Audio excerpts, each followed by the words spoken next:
Эрхчлөөний орон Америк. Одоогоос 241 жилийн тэртээ энэ улс тусгаар тогтнолоо зарлан өнөөгийн ардчлал, эрхчлөөний сонгодог үлгэр жишээ болон хөгжих түүхэн эхэллээ тавьжээ. Тусгаар тогтнол гэдэг бол тухайн улс үндэстний хамгийн үн цэнтэй зүйл. Түүнийг хэрхэн ямар үнцнээр олж авсан нь түүх болон тэмдэглэгдэн үлдэж, хойч үеийн тэр түүхэн өдрийг бахархан дурсаж, үндэсний баяр болгон хүндэтгэн тэмдэглэдэг жишээ дэлхийн улс үндэстнүүдэд нийтлэг. 7 дугаар сарын 4 бол Америкийн нэгдсэн улсын тусгаар тогтнолын баярын өдөр. Америкчууд улаан, цэнхэр, цагаан гэсэн төрийн далбааныхаа үндсэн өнгө бүхий хувцаар гоёж, баярын жагсаалаа зорино. Миний зогсож байгаа энэ газар бол Вашингтон ДС хотын төв гудамж болох 17 дугаар гудамжим. За яг энэ гудамжаар 1776 онд Америкийн нэгдсэн улс Их Британаас тусгаар тогтнолоо зарласан энэ түүхэн өдрийг тэмдэглэж байгаа түүнд зориулсан парад жагсаал өнгөрч байна. За энэ бүхнээс бэлтгэсэн сурвалжлагаа үзэгч та бүхэнд хүргэе. Мөн энд цугласан олонний сэтгэлээс хуваалцуулах болно. 1676 оны энэ өдөр Америкчууд ялж тусгаар тогтнолоо тунхагласан. Энэ баярыг Америк даяар маш өргөн дэлгэр тэмдэглэдэг. Би энэ удаагийн баярыг нийслэл хотод баяр тэмдэглэж байгаадаа маш их баяртай байна. Миний хувьд бол баяраар тэр бүр нийслэл ирж амждаггүй. Энд олон газраас маш олон хүмүүс ирсэн байна. Бид Америкийн иргэн болж төрснөөрөө бахархаж хамтдаа баярлцгааж байгааг та бүхэн харж байна. Ардчлалын тухай ойлголт цоо шинэ байх тэр үед Америкчууд бид Английн хааны иргэшээлээс салж тусгаар улсаа байгуулсан. Бидний түүчээсэн ардчлалын үзэл санаа өдгөө дэлхийн бүх улс орнуудад түгэн дэлгэрч байна. Тэгэхээр энэ баяр бол зөвхөн биднийх биш. Ардчлалыг дэмжих дэлхийн хүмүүсийн баяр. Тийм учраас та бүхэнд ч гэсэн энэ баярын халуун мэндийг хүргэе.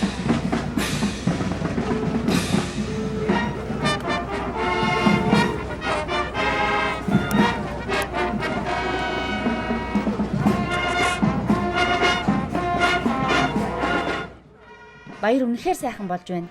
Эрхчлөөний үн цэнийг бидэнд эргэн сануулсан энэ жагсаалыг хараад эх орноороо бахархах сэтгэл өөрийн ирэхгүй төрж байна. Бидэнд байгаа юугаарч үнэлшгүй эрхчлөөндөө Бурхны ивэл багтсан эх орондоо би үнэхээр хайртай. Өнөөдөр үнэхээр халуун байна. Гэхдээ улсынхаа нийслэлд баярын жагсаал үзэж зогсож байгаадаа туйлын их баяртай байна. Тийм ээ, хүчтэй үнэхээр сайхан байна. 241 жилийн тэртээс бид жил бүр тусгаар тогтнолын баяраа тэмдэглэж ирсэн. Өөрсдийн итгэж зорж яваа үнд зүйлсийн төлөө цаашдаа үеийн үед энэ баяраа тэмдэглэсээр байх болно.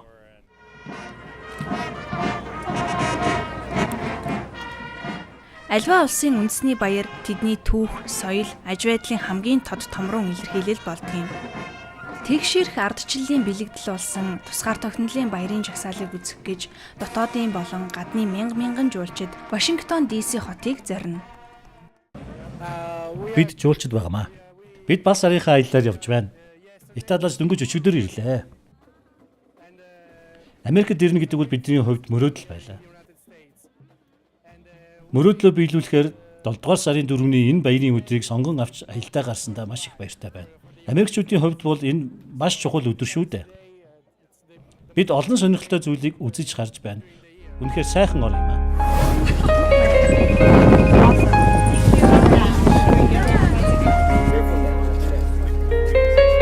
Уучлаарай та жаахан хажуу тишээ болчихгүй юу? Баярлалаа. Уучлаарай та бидний зургийг дараад өгөөч. Хэмээн олон хэлийн олон үндэстний хүмүүс ярилцсан, өөр хоорондоо ойлголцсон. Энэ бол тусгаар тогтнолын баяраар Вашингтон ДС-д ирсэн цагаан ордны өмнө зураг авахулах гэсэн хүсэлтэй жуулчид. Ерөнхийлөгчийн ордны өмнө зураг авч интернет нийтийн сүлжээндээ байрлуулах нь энд ирсэн жуулчдын зорилго буюу Америкт ирснийх нь нэг баталгаа болох болжээ. Хэдхэн жилийн өмнө цагаан ордныг дан хашааны гадаанаас илүү ойроос харж зураг авуулах боломжтой байсан бол одоо өндөр хамгаалалт олон давхар хашааны цаанаас л харж болохоор болжээ. Гэсэн ч Америкийн нэгдсэн улсын 45 төрийн тэргүүний амьдарч ажиллаж ирсэн энэ ордныг үзэх гэж жилд 20 гаруй сая жуулчид ирдэг юм байна. Манай улсын хөгжлийн түүхэн өөрчлөлтүүдийг хийсэн үеийн ерөнхийлөгчид энд амьдарч байсан учраас бид их бахархдаг юм аа. Вашингтон хотын төв цагаан ордны чанга урд байрлах дэлхийн хамгийн өндөр чулуун цамхаг Америкийн ард түмний эрхчлөө, тусгаар тогтнолын чухал нэгэн бэлэг тэмдэг. Энэ хөшөөг дайны үед эрхчлөө тусгаар тогтнолоо хамгаалж ирсэн Америкийн армийн ерөнхий командлагч Жорж Вашингтоныг гэгээн дурсгал зориулан босгосон нь өнөөдөр хүмүүсийн нүцгийг хүсдэг газруудын нэг болжээ.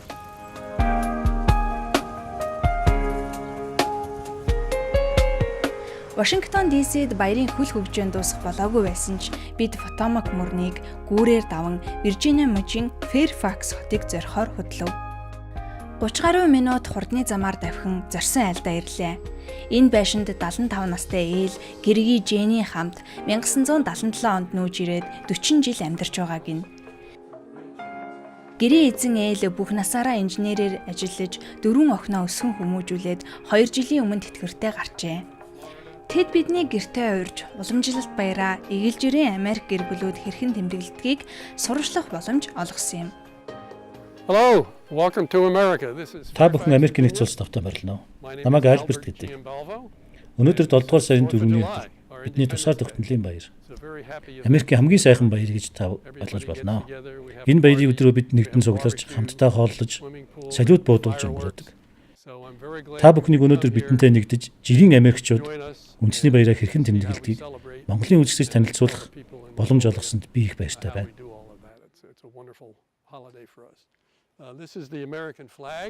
Манай гэрийн үүдэнд өнөөдөр Америкийн төрийн талбай байна. Цэнхэр дэвсгэр дээр мужийн тоогоор 50 од байгаа. 13 судал нь Америкийг бүрдүүлсэн анхны мужуудын тоог илтгэдэг. 1620 онд хэсэг мөргөлчид шашны дарамт шахалтаас зүхтаж хойд Америкт усан онгоцоор ирсэн.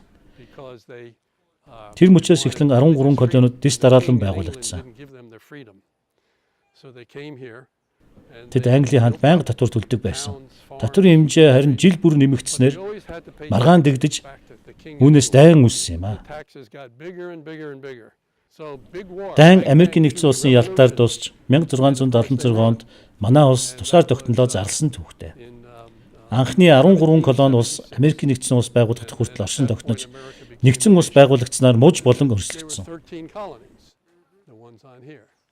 Эдгээр 13 колони анхны суурьчил нь Виржиниа, Массачусетс, Нью Хэмпшир, Мэриленд, Норт Каролайн, Өмнөд Каролайн, Нью Жерси, Нью Йорк, Пенсильвани, Жоржиа зэрэг мужууд багтана.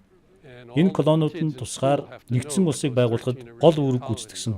Энэ бүхэн Америкийн ард түмэн бидний мэдэж байх ёстой түүхийн чухал хэсэг юм. Харин энэ бол Америкийн далбаа биш, Карибын тэнгист байдаг Виржиниа арлуудын далбаа.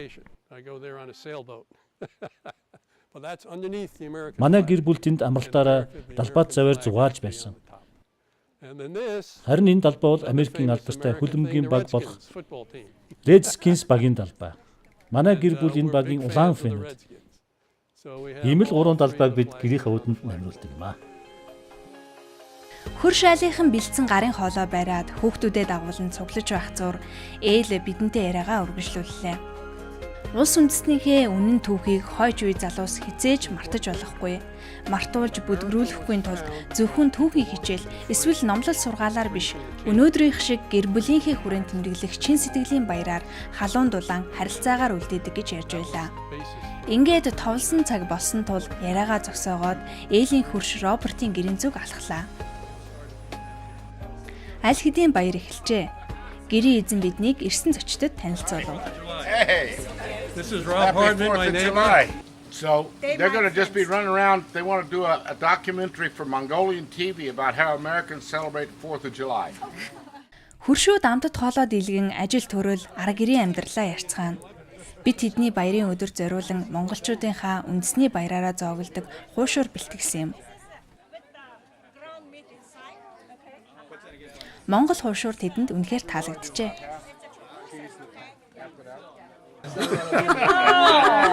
She likes it. She likes it. Wonderful. He's going to do it the man way.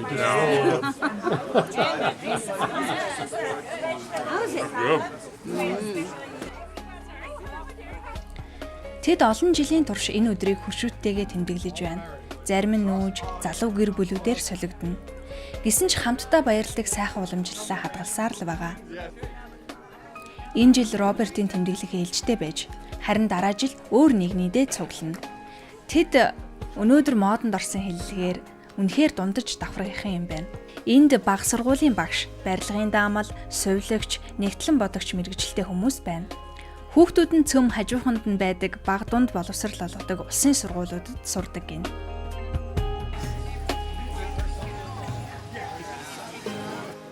My name is Jean Balbo. Сайн байцгаана уу? Намайг Жин гэдэг.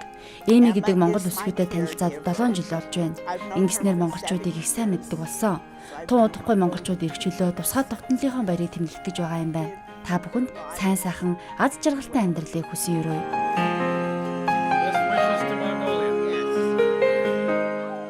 Жил бүрийн 7 дугаар сарын 4 буюу тусгаар тогтнолын баярын өдрөө Америкчууд инхүү бие биетэйгээ уулзах, гэр бүл, төрөл саднуудаа зочлох, аялалд хамт явах гэх зэргээр өнгөрөөдөг. Зарим нь улс төрийн ихтгэл сонсох, урлагийн тоглолт үзэх, бейсболын багаа хөгжөөнд дэмжих зэрэгт цаг гаргана. Баярын өдрийн төгсгөлд салют будах ёслол болгоод төв талбайд очиж амжаагүй хүмүүс салютыг сайн тод харжуулах тохиромжтой газраа цуглан үздэцгээдэг юм байна. Бид ч бас Арлингтон хотын Колумбиа Пайк гудамжны нэгэн байшингийн дээвэр дээр гарч Америкчуудын үндэсний баярын үдшийг үзлээ.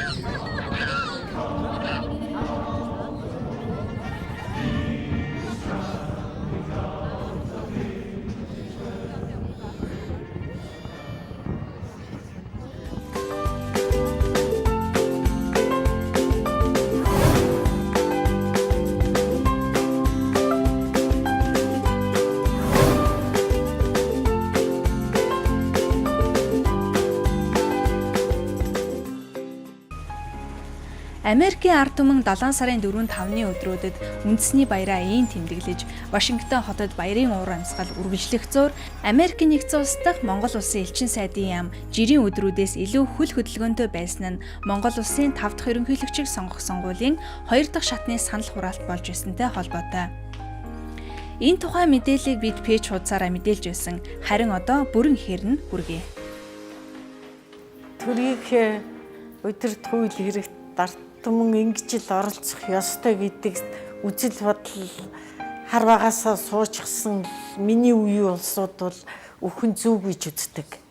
Гадаадад амьдарч ажиллаж байгаа монголчуудын маань хувьд бол тэр ажил төрлийн болцооноос шалтгаалаад боломжоор бас өгж байгаа байх гэж бодож байгаа. Ялангуяа энэ Вашингтон DC-гийн сонгогчд бол бусад газраас бол нэлээд ахиу бүртгэлтэй юм уу гэж харагдаж ирсэн. Тэ? Ганцхан тэр ажлын цагийн болцоо муутай байж болох талтай. Гэхдээ сэтгэлээ гаргаад өгчих байхаа гэж бодож байна. Тэ? Сонгуульд бол анх удаага оролцож байна. Тэгээд саяхан урж хэд хоногийн өмнө ирсэн аахгүй алиас их сурдаг. Сургуулаа төгсөөд ирсэн. Тэгээд ирсэн чинь нөгөө бүртгүүлсэн байж таараад тэгээд сонгуульдаа өгье тэгээд ирсэн. Сая элчин сайд нөгөө Аляскад нөгөө уулзалтаар сая хэд сарын өмнө очисон баха. Тэгвэл нөгөө бидний тэнцэн бүгднгийнх нь сонгуул өгөх хүмүүсийн бүртгэлийг авсан. Тэгээ нөгөө мессеж ирээд сонгуул ирж өгнө үгээ. Тэгээ эхний сонголтын нь бол угаасаа энэ байгааг болохоор өгөх ямар ч боломжгүй байсан. Тэгээ сая сүүлийн дахин сонгуульд найр наадтай энэ яг ирж таараа тэгээ өгч. За миний хувьд бол тэгээд ихэнх яг одоо нэг ойр дотны найзууд бол яг сүүлийн үеийн найзууд байгаа болохоор дандаа Америк сургууль сурж байгаа найзууд гэж болно. Тэд нар тэгээд ихэнх нь нэг мдээгүй сонгуул өгөх, уг нь бол өгөх хэрэгцэл бол байдаг. Тэгээд Facebook эдрээр байнга мэдээлэл авч байгаа ч гэсэн яг яаж өгөх үү гэдгийг бол сайн мэдчих чаддгүй. Тэгээд би ч гэсэн ер нь мэддэггүй. Тэгээд элчин сайд ирсэн тулдаа мэдээд тэрнээс илүү бүх хүмүүс түгээгээ ч юм уу Facebook-аар сайн маркетинг буст сайн хийгээд өгөх юм бол залуучууд бол бүгд өгөх хаа. Сонгуулийн тухай хуульд Монгол улсын байнгын төлөөлөгч байдаг газарт санал хураалтыг зохион байгуулахаар заасан байдаг. Америкийн нэгдсэн улсад Сан Франциско, Нью-Йорк, Вашингтон гэсэн 3 газар санал хураалт явагдсан. Вашингтон хотод байрлах Монгол улсын элчин сайдын яамд 7 сарын 4-ний өглөө 7 цагаас санал хураалт эхлэн 2 өдөр үргэлжилсэн юм а. 7-8 мянган иргэд энэ ч байгаа мөртлөө 1000 хүрэхгүй хүн ирж саналаа өгж гин гэдэг бол айгүй бага тоо. Энэ дээр бол одоо эндээс явуулж байгаа элчингээс маань явуулж байгаа тэр иргэддээ яаж тэр бүртгүүлэхийг яаж одоо оролцох вэ, бүртгүүлж чадах вэ гэдгийг л онлайнаар яаж тэр мэдээллийг л их сайн хурдан хүргэх хэрэгтэй байна. Бид нар өмнөх сонгуулийн үр дүнгээс өөрсдийнхөө саналыг болоо сонгуулийн ерөнхий хороонд бол хүргэсэн 2013-12 онд. Эндээс юу харагдж байгааг бол гадаад байгаа сонгогч нарын саналыг авахдаа одоо электрон хувилбараар тийм үү орчин үеийн одоо юуны мэдээллийн технологиг ашиглаж тийм санал өгдөг өчнөө хоорны дуршлаг бай. Ийм юг нэвтрүүлэх нь одоо зүйтэй энийг судалж үзэж гэсэн санал тавьж байсан. Тэгээ хараахан энэ удаагийн сонгуулиар энийг хэрэгжээгүй. Ер нь цаашдаа бол тэхгүй бол гадаад байгаа энэ сонгогч нарыг бүгдийг хамруулах юм ч болцоогүй байгаа. Жишээлбэл Америктээр энийг тодорхой харагдаж байгаа. Электрон хэлбэрээр шуудангийн хэлбэр гэдэг янз бүрийн хэлбэр бийл дээ. Одоо өндөр хөгжилтэй орнууд хэрэгжүүлж байгаа бүр хэвшчихсэн. Тийм бэлэн дуршлагыг аваад явандаа хэрэгжүүлэх нь зөвхөлтэй. Тэгэхгүй бол одоо нийт дүнгээр нь гадаад байгаа 140 мянга орчим монголчуудын санд өгсөн байдлыг харахад өмнөх сонгуульдаар бол 4 мянга ч гэдэг юм уу тийм. Саяны сонгуульдаар 5 мянга гараа 6 мянга ч гэдэг юм. Тэгэхээр чин 140 мянган гүнээс 4-5 мянган гүн өргөнө гэдэг бол шаналлалтай. Тэгэхээр нэгэнт улсаас одоо төсвөөс их хэмжээний мөнгө гаргаж, зардал гаргаж байгаа учраас энийг бас цаашаа сонгуулийн ерөнхий хороо анхаарах хэрэгтэй. Чикагод байгаа монголчууд бидний саналыг авсангүй гэдэг гомдол байгаа. Яагаад гэвэл хуулиараа энэ чинь нөгөө байнгын төлөөлөгчийн газар байгаа газар санал авна гэжтэй. Тэгэхээр ер нь бол 2002 онд ч гэсэн бас энэ санал явж байна. Монголчууд одоо ихээр төлгөн суурьшдаг тэр хоттой саналыг аваач. Одоо юу гэдэг юм Бразил, Куб гэж яхаар магадгүй монголчууд 1000-аас илүү ч юм уу суурьшдаг. Тийм юмыг ер нь хуульд өөрчлөх зүйтэй юм уу гэдгийг бас Америкт байгаа монголчуудаа төлөөлөд хэлмээр байна. Яагаад гэвэл 500 ч юм уу 1000-аас дээш монголчууд 79 оршин сууж байгаа бүртгэлтэй болвол тэр газарт нь сонгуул авдаг тэр системийг дараагийн 2021 оны сонгуульд анхаараач. Тэгэхээр энэ бол Америкт байгаа монголчуудын эрх ашиг монголчуудын хүсэл бодол гэдгийг бас энэ ташинд би хэлье. Ялангуяа Чикагод байгаа монголчуудыг төлөөлөд хэлье гэж бодож байна. Америкийн нэгдсэн улсын зүүн эрэг орчимд 8-9 мянган монголчууд амьдардаг.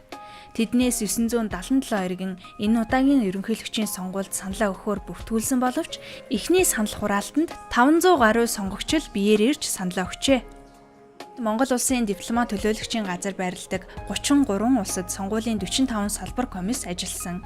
Эдгээрт нийт 7902 эргэн саналаа өгөхөөр бүртгүүлснээс дахин санал хураалтанд 2699 сонгогч буюу 37.7% нь биеэр оролцжээ. Энэ нь 6 дугаар сарын 26-нд болсон анхан шатны санал хураалтын дүнгээс 2 дахин буурсан үзүүлэлт юм.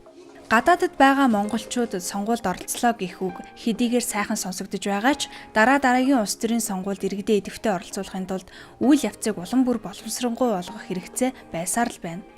Тухайлбал Денвер хотод амьдардаг монголчууд улс төрийн идэх өндөртэйж саналаа өгөхийн тулд 4000 орчим километр замыг туулах хэрэгтэй болж байна. Чикаго хотод хамгийн олон монгол суурьшдаг. Гэхдээ тэнд сонгуулийн хэсэг байхгүй. Нэг талаас эх орноосоо алс хол суугаа иргэдэд сонгох эрхийг нь олгож байгаач оролцох боломж нь хязгаарлагдмал байсаар байна. Тиймээс дараагийн сонгуульд үүнийг анхаарч санал хураалтыг цахимаар авах зэргээр илүү боловсронгуй тогтолцоог бий болгох шаардлагатай байгаа юм а.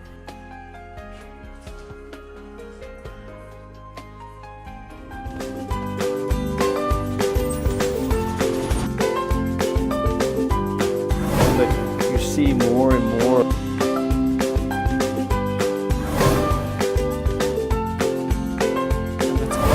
Айн бүртгэн сургуулийн 11 ангид сурагч.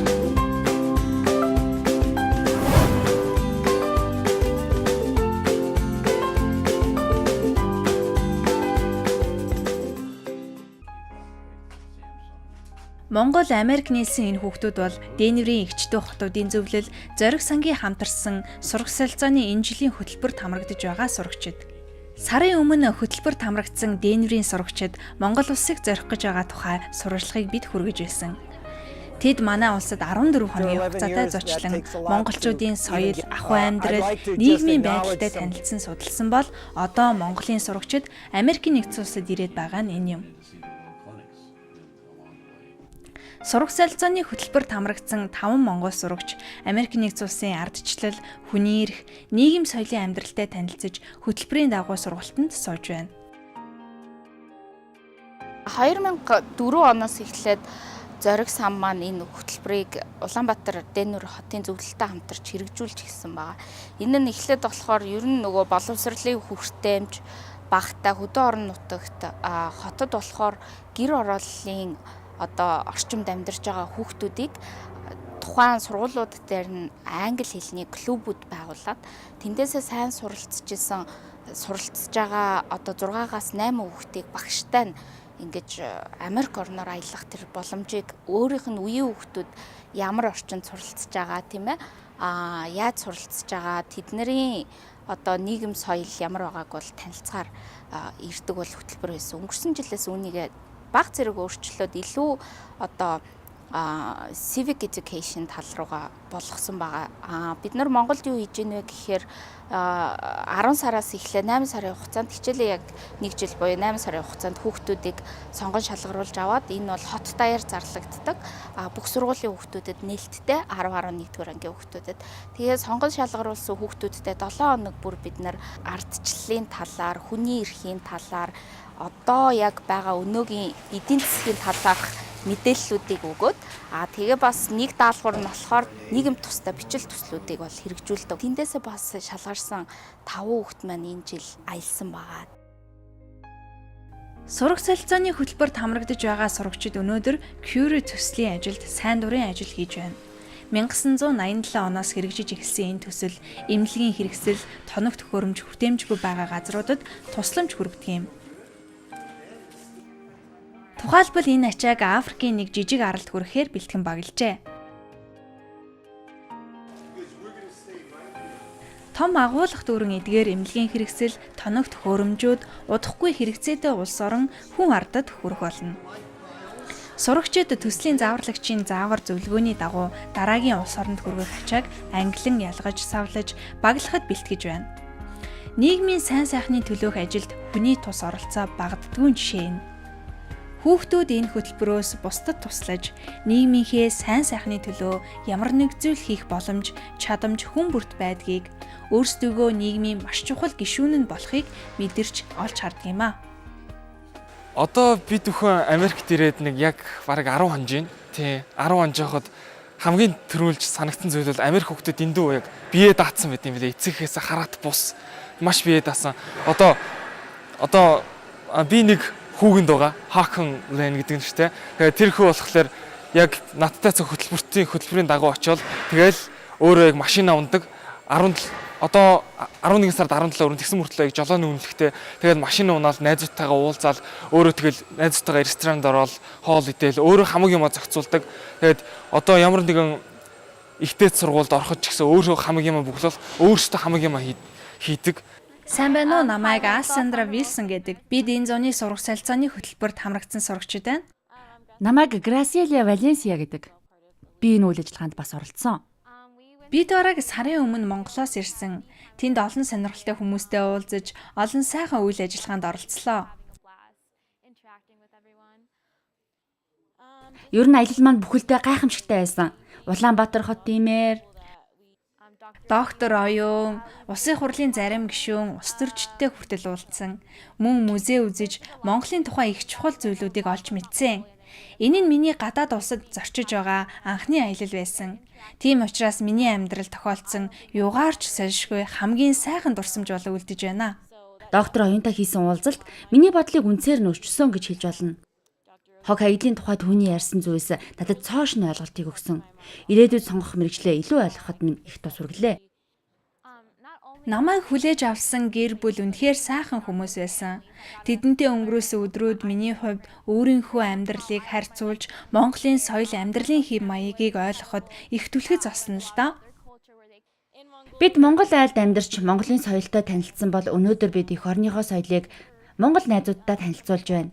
Бүтэн сарын хугацаанд цагийг хамтдаа өнгөрөөж олон адал явдалтай учрлаа.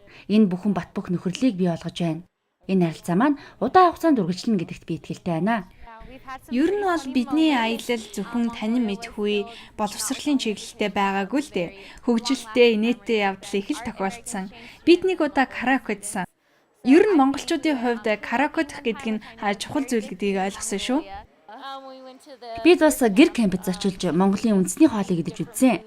Энэ бүх үнэхээр сайхан байсан. Хөдөөний малчин ард үргэлж зочломтгой биднийг сайхан хүлээж авч байлаа. Би дөнгөсөө Монгол аялаад ирсэн Америк хүний хувьд дараа дахин заавал Монголд очино гэж бодож байна. Энэ аялал биднийг бие биенээ илүү сайн ойлгох боломж олгож, урт удаан хугацааны нөхөрлөлийн эхлэл боллоо гэж бодож байна. Намайг эргээд Монголд очиход Монгол улс ардчлалын замаар улам өндөр хөгжилд хүрсэн орн болчихсон байна гэдэгт би итгэлтэй байгаа. Энэ удаагийн аялал миний нүдийг нээсэн. Би дэлхийг өөрөөр харж, ирээдүйн тухай бодлоо тодорхой хэмжээгээр өөрчиллөө. Надад ч гэсэн ирээдүйн мэргэжлээ сонгоход минь энэ аялал маш их тусалсан. Залуучууд нэгдэж бие биедээ туслахын чухлыг ойлголоо. Энэ бүхнийг зохион байгуулсан хүмүүст би чин сэтгэлээсээ талархаж байна. Энэ бол хүн бүрт олдоод байдаггүй боломж шүү дээ. Үнэхээр бид их азтай байна. Энэ туршлага олон Америкчуудтай хуваалцах болно. Мэдээж энэ хөтөлбөр маань бид нарыг өдийн хүртэл 10 хэдэн жил дэмжиж ирсэн хүмүүсгүйгээр бол төсөөлөхий аргагүй. Ялангуяа санхүүгийн тусламжгүйгээр бид нар энийг бол үзэх болоод хэрэгжүүлэх боломжгүй байсан. Тэгээ энэ хөтөлбөрийг санаачилсан Америк дахь зориг сангийн тэргүүн Walter Jenkins гэдэг хүнд бол би туйлаас их талархснаа илэрхийлмээр байна. Тэгээ энэ Денвер Улаанбаатар хотын зөвлөлийн дарга Джеймс Вагенландер хотын зөвлөлийн бас орлогч дарга Мирна гих мэтчлэн хүмүүсийн тусламжгүйгээр энэ хөтөлбөр бол хэрэгжих боломжгүй байсан. Тэгээ бид нарт бас Монгол талаас ч гэсэн зөндөө олон өнгөрсөн жилүүдэд дэмжигч байсан Хаан банк, Хас банк гих мэтчлэн тэгээ тэр хүмүүстээ бас талархснаа илэрхийлье. Америкийн нэгдсэн улсын Мэрилэндэд төрж хожим Денвер хотноос сууршиж амжилттай бизнес эрхлэгч болж монголчуудтай хувь тавилангийн гэмээр тохиолоор холбогдож монголчууд тэр дундаа монгол залуусын төлөө хөрөнгө мөнгөө зарж тэдэнд чин сэтгэлээсээ тусалж яваа энэ эрхэм хүний тухай олонтоо сонсож байсан ч нүүр тулан уулзах завшаан өнөөдөр энд тохиолоо. Тэр бүр ил гараад хэвлэл мэдээлэл зарцлага өгөөд байдаггүй энэ даруухан хүнтэй цөөн хоромд ярилцсанаа хуваалцъя.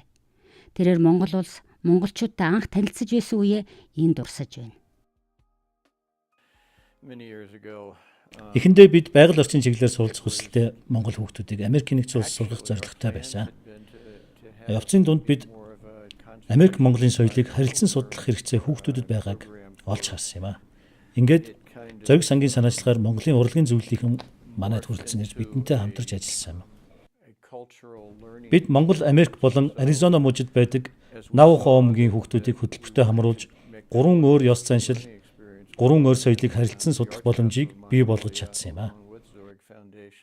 Эндээс бид хүүхдүүдэд тэр дундаа монгол хүүхдүүдэд ажлын талаар мэдээлэл өгч суралцах боломжоор хангах хэрэгтэй юм байна гэдгийг бүр илүү сайн ойлгож чадсан юм а. Тиймээс зориг сантай хамтран бид энэ жилээс 8 сарын хугацаатай сургалт явуулж эхлэхээр шийдсэн. Манай хөтөлбөрт хамрагдаж байгаа хүүхдүүд 1990 онд Монгол чухам юу болсон, 50 замаар хувьсгал хэрхэн хийгдсэн, ардчлалын мөн чанарын тухай зэрэг маш олон зүйлүүдийг мэдэх боломжтой болж байгаа юм. 7 хоногт нэг удаа Монголд буй авилгын хор хөнөөл, удирдах ур чадвар, ардчлалын тухай зэрэг сэдвээр хичээл орж байна. Монгол хүүхдүүд эндээс маш их зүйл сурч ойлгон ирээдүйд их орондоо олон сайхан өөрчлөлтийг хийж чадна гэдэгт би маш их итгэдэг. Америк хүүхдүүдэд чиглэсэн яг ийм хөтөлбөрийг бид хараахан хийж эхлэегүй байна. Энэ намраас эхлэх хөтөлбөртөө бид Америк хүүхдүүдэд зориулсан агуулгыг тусахыг хичээнэ. Ер нь бол Америк хүүхдүүдийг удирдах чадварт сургаж, нийгмийн сайн сайхны төлөө хүйсэд оролцохын ач тусыг мэдрүүлж зааж зөвлөх их чухал байдаг. Бид зориг сантай хамтран хэрэгжүүлдэг хөтөлбөрүүдэд ихээхэн анхаарал хандуулж ажилладаг. Хөтөлбөртөө хамрагдаж байгаа залууст бид нийгмийн аливаа асуудлыг бие даан шийдэж сурахад нь туслахыг хичээдэг. Нэг хүн эсвэл бүлэг хүмүүс нийгэмд ямар их өөрчлөлт авчирч болохыг мэдрүүлэхийг зорж байгаа. Энэ бүхэн арчлал зөв замаар амжилттай хөгжөхөд маш их чухал нөлөөтэй байдаг юм. Залуус нийгмээ өөрчилж чадна гэдгээ мэдэрнэ гэдэг бол арчлалын маш чухал үнэт үзүүлэлт юм. Нийгмийнхээ болохгүй, бүтэхгүй байгаа зүйлийг шийдвэр гаргах түвшинд хүргэж илүү хүчтэй иргэний нийгмийг байгуулж чаддаг. Өөрчлөлт хийх чадвартай, хариуцлага ухамсарсан иргэнийг төлөвшүүлэхийн тулд бид энэ хөтөлбөрийг хэрэгжүүлж байна. Өөрөөр хэлбэл нийгмийн сайн сайхны төлөө ажиллах сэтгэл чадвартай иргэнийг бэлтгэх чиглэлд бид түлхүү анхаарч ажилладаг гэсэн үг юм аа. Дөнгөж сая одоо энэ 13 дахь жилдээ тийм ээ явж байгаа энэ төслийн хүрээнд чинь бараг 200-аад монгол залуу таны сая ярьсан бүх зүйлд ойлголттой болж ертөнцийн цэгүүрээр харж эхэлсэн баг л та. Энэ залуучуудтайгаа та холбоотой байдгүй. Бид залуус чиглэсэн олон хөтөлбөр хэрэгжүүлдэг. Тэдгээрийн нэг нь зориг сантай хамтран хэрэгжүүлж байгаа сургууль солилцооны хөтөлбөр юм. Манай хөтөлбөрт хамрагдсан олон зуун монгол хүүхэд амжилттай сурч ажиллаж байгаад би их баяртай байдаг. Тэр хүүхдүүдтэй би тэр бүр холбоотой байдаггүй ч манай хөтөлбөрт хамрагдаад амжилттай ажиллаж байгаа хэд хэдэн хүүхдийг би сайн санаж байна. Одоо Монголд малын эмчээр ажиллаж байгаа нэг залуу бий. Тэр дунд сургууль байхдаа л манай сургууль солилцооны хөтөлбөрт хамрагдан Америкийн нэгдсэн улсад коллежид суралцаж байсан. Дараа нь дахин зориг сангийн залуу манлайлал хөтөлбөрт хамрагдан амжилттай төгссөн юм. Тэр манай анхны төгсөгчдийн нэг. Мөн 2011 онд Дундгов аймгийн Мандалговь сумын 1-р 10 жилийн сургуулиас нэг эмэгтэй сурагч ирж манай хөтөлбөрт хамрагдаж байсныг би санаж байна. Тэр биохимийн чиглэлээр бакалаврын зэрэг дүүргээд үргэлжлүүлэн химийн чиглэлээр суралцаж өнгөрсөн жил мастер хамгаалсан. Одоо Монгол Улсын их сургуульд багшилж байгаа бөгөөд профессоруудтайгаар хамтран усны чиглэлээр судалгаа шинжилгээний ажил хийж байгаа. Саяхан түүнийг холбооны бүгд найрамдах Герман улсын Мюнхен хотод болсон олон улсын эрдэмчлэгээний хуралд өргөдөн оролцоход нь зориг санд дэмжлэг үзүүлсэн. Хөтөлбөрт хамрагдсан хүүхдүүд маань энэ мэтлэн амжилттай ажиллаж байна. Өнөөдөр хөтөлбөрт хамрагдаж байгаа сурагч оюутнууд маань нийгмийн сайн сайхны төлөө үйл хэрэгт суралцж байна. Тэд цаашид их зүйлийг хийж бүтээхэд дамжиггүй юм аа. Мөнгөний тухай сая дуртаарч асуумаар санагдлаа. Ер нь бол олон сайхан залуучуудад буян болж байгаа хувьд энэ бол бага мөнгө биш. Нэг удаагийн хөтөлбөр бол бараг 100 мянган долларын тухай бид нэр сонсч ирсэн. Энэ мөнгийг одоо та яг энэ олон жилийн хувьд энийг де факто жаргаж асуусан байлээ л дээ. Яа одоо энэ монголчуудад тийм ээ ингээд зориулаад энэ чухам одоо яагаад гэж асуух тэнэгч гэж магадгүй. Тэгвэл та надад энийг өөрийнхоороо тайлбарлаж өгөхгүй юу? Би анх Монголд очихоос өмнө Индонез болон Зүүн Өмнөд Азийн улсуудаар аялж байсан. Тэнд олон сая иргэд амьдралын маш хүнд хэцүү нөхцөлд амьдарч байгааг өөрийн өдөр би харсан. Харин монголчууд цөөхүүлэх нэ. Тиймээс өөрчлөлт хийх боломж байна гэдгийг олж харсан. Нөгөө талаараа монголчуудын өсч дэвжих, урагшлан хөгжих хүсэл тэмүүлэл миний сэтгэлийг маш их хөдөлгсөн. Жаахан дэмжээд өгөхөд л амжилтанд хүрэх чадвартай хүмүүс гэж санагдсан. Ер нь хүний амьдралд 3 үйл байдаг юм байна. Би бол 3 дахь үедээ яваа хүн. Өсч өндийсэн их дэлхий нийгмээсээ хүртсэн бүхнээ буцааж өгөх учиртай тийм л үе надад ирээд байна.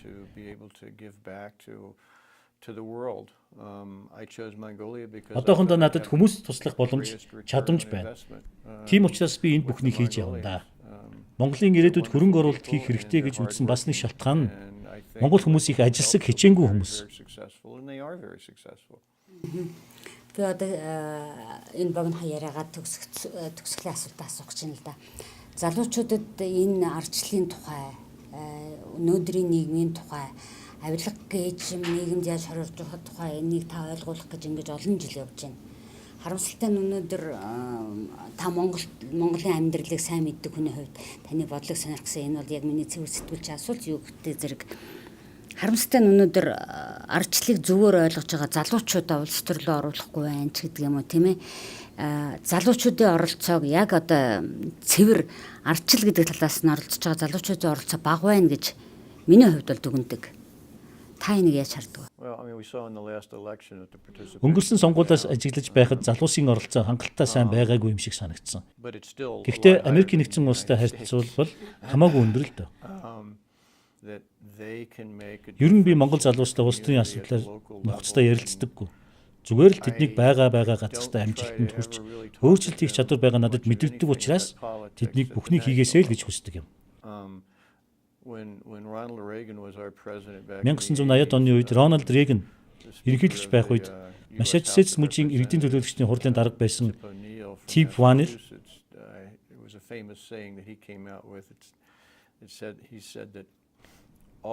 амжилттай яваа нэр хүндтэй улс төрч гэдэг бол орон нутагта амжилттай ажиллаж байгаа хүнийг л хэлнэ гэж тодорхойлсон байдаг. Яг үнэндээ бол дээрээсээ доошоо амжилттай ажиллана гэж байхгүй шүү дээ. Монгол залууст өөрийнхөө амьдарч байгаа сум бага өөрчлөх хүч бий. Тийм боломж чадвар байгаа гэж өөрсдөө итгэх хэрэгтэй. Нийгмээ өөрчлөхөд хувь нэмрээ оруулж байгаа олон сайхан залуусыг би мэднэ. Мөн манай хөтөлбөрт хамрагдсан залуус сайн сайхан олон өөрчлөлтийг Монголд хийн гэж би найдсаар байгаа. Зориг сангаас гадна нийгмийн сайн сайхны төлөө үйл ажиллагаа явуулдаг олон байгууллага Монголд бий болсоор байна. Намайг анх Монголд очиж ганцхан Rotary клуб байсан бол одоо ийм байгууллаганд улам бүр нэмэгдсэн байна. Бид бүгдээрээ л эерэг өөрчлөлтийг бий болохыг зорж байгаа. Монголын залуу хүн бүр нийгэмдээ эерэг өөрчлөлт хийх үүрэгтэй гэдгийг ойлгосоо гэж хүсэж байна. Бид бүгдээрээ л эерэг өөрчлөлтийг бий болохыг зорж байгаа. Монголын залуу хүн бүр нийгэмдээ эерэг өөрчлөлт хийх үүрэгтэй гэдгийг ойлгосоо гэж хүсэж байна. Би ер нь их өөдрөг хүн. Сүүлийн 17 жилд Монгол улс хурцтай хөгжиж өөрчлөгдөж байгааг мэдэрч байгаа. Монгол залуусын үзэл бодол сэтгэлгээнд асар их эерэг өөрчлөлт бий болж байгааг би бас нүдэрээ харж байна. Над шиг хөгшин хүмүүс өөрчлөгдөхгүй нь ойлгомжтой л доо. Гэхдээ залуус тусалж тэд өөрчлөгдөж амжилтанд хүрч байгааг харах үнэхээр сайхан.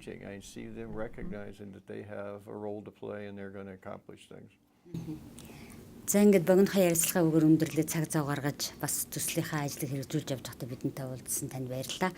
Ингээд бидний бүгдийнх нь Монголын залуучуудын төлөө энэ хоёр улсын залуучууд бие биенээ илүү ойлгохын төлөө хүмүүс хоорондоо харилцаа улам сайн байхын төлөө хийж байгаа таны ажилд амжилт хүсье.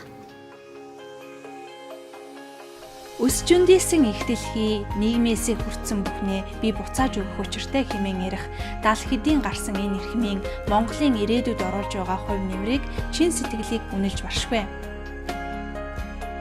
Бусдын сайн сайхны төлөө сэтгэж үйлдэж чаддаг байна гэдэг хүн төрөлхтний хамгийн өндөр эрхэм дээд ёс суртахуун юм. Ийм л ёс суртахууныг бид залуустаа төлөвшүүлэх учиртай. Монгол хүүхдүүд маань аяллахаа төгсгөлд Дэнврийн монголчуудын наадамд оролцлоо. Тэд Америкийн тухай илүү ихийг мэдэж ойлгож авсан. Тэднийгээ санах байхдаа хэмээн эрхэм Уолтер Дженкинс Монгол улсын өргөмжит консул Жин Вагенландер нар нүүр номондоо бичиж хүүхдүүдийн зургийг нийтэлжээ.